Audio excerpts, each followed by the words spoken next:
Now we'll look at Serbian news coverage of NATO airstrikes on Yugoslavia from government-controlled Radio Television Serbia in Belgrade.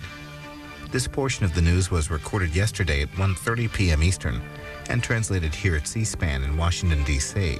It's about a half hour. You're watching the primetime news of Radio Television Serbia. Respected viewers, with the decree of the President of the Federal Republic of Yugoslavia, Slobodan Milošević, and in commemoration of the Day of Victory over Fascism, the following officers are decorated with the Order of Courage for their dedication and professional conduct in their anti-aircraft defense against a technically superior enemy. Major Dotlić Danila Boško, Lieutenant Janković Milenka Tiosav, Master Sergeant First Class Vučković Hriste Slađan, for their personal heroism, self-initiative in the conduct of their military tasks against a technically superior enemy. The Medal of Honor was given to Major Roksandić Mihajla Milorad, Master Sergeant First Class Matić Branislava Draga, Master Sergeant First Class Tintor Blanco. The medal for their virtues in the area of defense and security of the fatherland.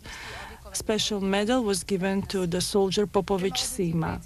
According to the decree of the President, this was read to all units of the armed forces of Yugoslavia. The government of Serbia at today's session, presided over by Mirko Marjanović, considered the measures for alleviating the consequences of the evil bombardment against civilian targets. The evil attacks on the urban centers of Belgrade, Niš, Kragujevac, Novi Sad, Čačak, Valjevo, Užice and other places in Serbia, the aggressor is trying to destroy our people and country. By bombing the building of the government of Serbia, these vandals attempted to assassinate the highest executive body of our government and thus damaged a priceless architectural monument of Serbia's cultural heritage. The government of Serbia continues its activities and carries them out in terms of the defense of the country and the people from the civil aggression. By attacking the Chinese embassy, the NATO fascists want to terrorize all freedom-loving people of our world who are fighting for peace and are opposed to the policy of force and madness. Unscrupulous to all international norms, NATO shows its true intention to subjugate the world to its dictate and force all people into obedience. These are war crimes against our civilizational values that will never be forgotten, and their commanders and executors will certainly answer to justice. Our people are unified in supporting their leadership to defend our vital national interests. The government also considered the implementation of the economic program for employment of workers from war-ravaged factories. Intense operations are underway to employ the people left jobless because of the military actions. At the same time, the government assistance is there to accelerate the reconstruction activities in damaged facilities for a quick re-establishment of their operations.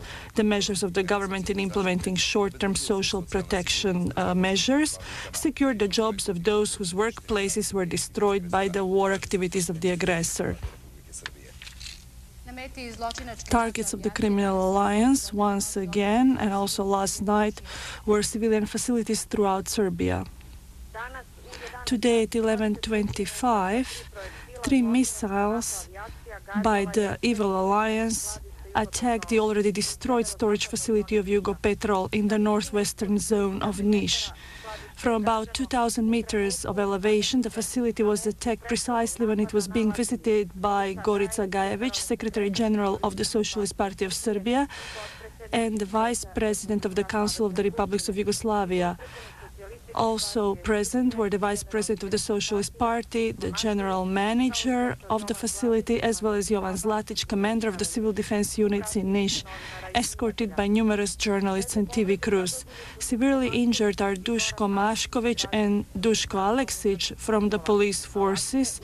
Lighter injuries were suffered by an editor of TV Serbia, Goran Čirić, and about 10 more people. At the same time, the dead numbered Zoran Nikolić, born in 1959, who was killed in his own backyard, and Jagoda Mladenović in her own garden in the village of Orljana in the county of Doljevac. To remind you, this is the third attack so far on the storage facility of Jugopetrol, which can no longer serve as any target for the aggressor. So it's very clear that the real targets were these high political and party officials: Gorica Gajević, Secretary General of the Socialist Party of Serbia, immediately after the attack, made the following statement for Television Serbia. Today, the Vice President of the Socialist Party of Serbia and myself came to Niš to visit one of the countless places of NATO criminal deeds.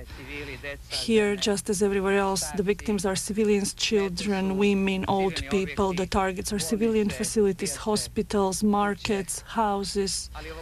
But this time, while visiting already destroyed facilities, we became target and victims of an airplane that was flying very low over our heads and sent missiles about 20 meters away from us and the TV crews.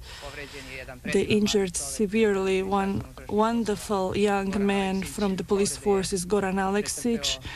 Also injured was the Vice President Duško Matković, who is still being operated. Fortunately, I was rescued with the help of my colleagues from Niš. But in the past hour or so, I also convinced myself that the spirit of the people is unflinching and that the citizens of Niš, just as the citizens throughout the country, are determined and unified in the defense of the freedom, independence, and this determination and unity, this heroism of the people, the police. We are led by our Supreme Commander, Slobodan Milošević, and this is all guaranteed that we shall defend our vital state and national interests and that we shall continue to abide by the politics of peace and the resolution of all Kosovo problems in political manner for equality of all national groups. NATO aggressors today at 12:08 initiated their 9th attack on Čačak. The planes attacked for 20 minutes. In the town, one could hear 6 strong explosions. Target was again the industrial zone, especially the factory CER and the Technical Institute. This zone was attacked yesterday in the afternoon, killing 4 people. The facilities of NIS Naftagas, very close to the center of Čačak, were also hit. The strong explosions damaged houses in the area of Kulinovci, very close to NIS Naftagas. No human casualties are recorded. For a 3rd time, the NATO criminals attacked the Ovčar mountain. One missile hit the factory for textiles, and another missile hit close to the medical center in Mrčajevac.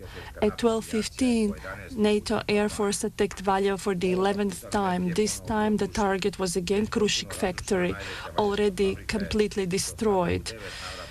So far attacked 9 times with over 80 missiles. Once again, they damaged the buildings in the nearby area, and you can see heavy smoke from the Krušik factory. The civil defense units confirmed that there is no danger for the population because this is the fuel at the bottom of the reservoir that's burning. Acting successfully, the anti-aircraft units in Smederevo managed last night around 11:34 to hit a missile of the enemy alliance. Part of the missile fell on a house in a residential area in Smederevo, causing severe damage. They also damaged some other surrounding houses. You can see a lot of broken window panes, and many facades are damaged. 2 people have been lightly injured, but after the doctor's help, they were sent home.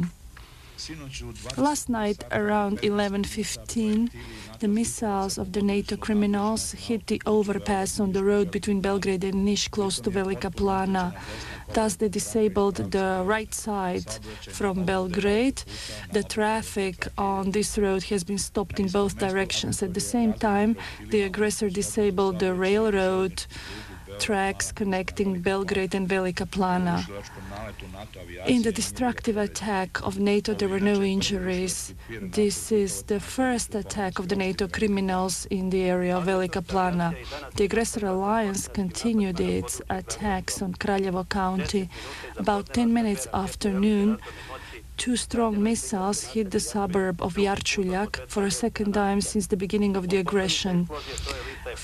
3 people were injured, and dozens of residential and other buildings suffered a lot of material damage. Today, around 12:45, the criminal NATO alliance for a third time attacked with 2 missiles the bridge on Kokino Brod on the highway between Nova Varoš and Užice. The bridge was destroyed to the ground. This was another second attack on a bridge in Prijepolje, also on a highway that leads to the coast. No confirmed data on the consequences of this enemy attack. The headquarters of the civil defense units of Novi Banat area announced that the NATO aggressors attacked once again the area of Pančevo. 2 missiles hit the Novo Selo in Banat. Only 10 minutes later, village Starčevo became a target. 1 missile hit a private house on the outskirts of the village towards Omorica. There are several injured civilians. A little bit after 2 p.m., the enemy air force attacked the area of Šabac. 2 missiles hit the village area of Korman, where they already had destroyed a radio transmitter. 4 missiles targeted the TV transmitter on Cer mountain. At the same time, 2 strong detonations were heard close to Šabac, damaging several houses and a school, as reported by the local headquarters of the civil defense units. NATO planes continued their relentless attack on civilian targets in Kosovo. This morning around 8 a.m., 3 missiles targeted the relay station at Kutlovac near Stari Trg. They also hit the area between Uroševac and Erili Prelas. 3 attacks were recorded on the villages in Lipljan County. Several bombs exploded in the fields near those villages. Around 1:20 in the afternoon, 4 explosions shook Pristina. NATO planes targeted the forest behind the Pristina suburb of Dragodan. This morning's bombing of Starogradsko village killed 3 civilians, including a child. The enemy bombed last night Kosovo Polje, the park area Grmija near Pristina, the village Lukar inhabited only by Albanians. 5 cluster bombs fell on the border area near Đakovica. Target of the aggressor alliance this morning around 3:30 was also the bridge on the railroad between Belgrade Thessaloniki and the bridge on the highway between Belgrade Skopje Thessaloniki in the area of Grdelica. As reported by our correspondent, these bridges already attacked were hit with 3 more missiles. At the same time, 7 missiles fell on Sinkovac, suburb of Leskovac. After last night's attack on Murina, this little town in the northwestern part of Montenegro is a wasteland. They destroyed the bridge on Lim River, also a power station, post office, dozens of houses, the roof of the grammar school Petar Dedovic. Due to the destruction of the power station, there is no electricity in the villages of Plava and Businja as well. Local water supply is interrupted, telephone lines are out. The locals are no longer in the villages. They're being hidden in other villages around. Here, not even the shops are working, so people have to find out what to do by themselves. Western sources acknowledge that the NATO air offensive so far has led to a loss of over 70 planes and some 200 cruise missiles, notes the latest issue of our journal Army. NATO headquarters continues, however, to hide their losses, but acknowledges the high levels of skills of the Yugoslav anti-aircraft units. The descent on many questions creates, as the paper notes, a growing confusion among the aggressors, amplified daily by the dissatisfaction of the pilots who are sent into high-risk and genocidal missions without well-defined tactical goals. Recently, they've been denied their rejection systems. The command structure of Yugoslav armed forces has shown that our knowledge, strategy, tactics and imagination are superior to the schematic variants of the NATO generals, who concede reluctantly that Yugoslav armed forces have outwitted them. The defense of our fatherland, Federal Republic of Yugoslavia, is our victory, stated the commander of the Joint Chiefs of Staff, Lieutenant General Dragoljub Ojdanić, upon receiving the highest order, the Silver Plate, bestowed upon him on this day of the victory over the fascists by Professor Milo Marković, President of the Association of World War II Veterans. By bestowing upon you this distinction for a successful command over the Yugoslav armed forces, we express our admiration recognition for what all of the units of our army do in their heroic fight with a technologically superior aggressor, stated Professor Markovic. In his thanks for this order, General Ojdanic said that this is a recognition of the entire armed forces of Yugoslavia and noted, they cannot destroy our love for our fatherland, and they cannot destroy our right to fight primarily for peace, although we have to wage a war to fight for freedom, to protect our independence and our sovereignty and territorial integrity. I'm convinced that the international public opinion within the international community will finally learn about the true goals